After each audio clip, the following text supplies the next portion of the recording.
s'appelle la bêta. Je suis tété là. Une tété là qui se respecte.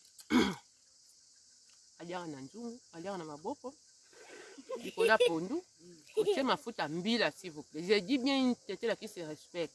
La tété là haut, il y a l'okuta, c'est il y a solo. Hein?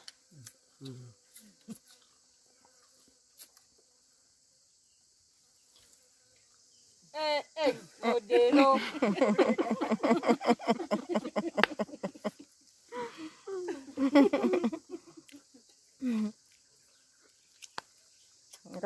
Bon, l'osso ya bio. Et ça, il y a des chinois, il y a des goumons dans la l'osso. Non, il y a bino. Non, il y a bino. Goumons dans la l'osso, je ne peux pas vous expliquer. Pour nous, il y a bio.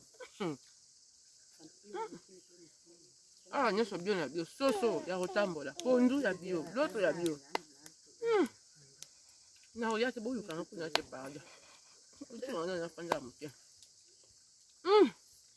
Ndinzi, hata na ngobinga na ndinzi yani.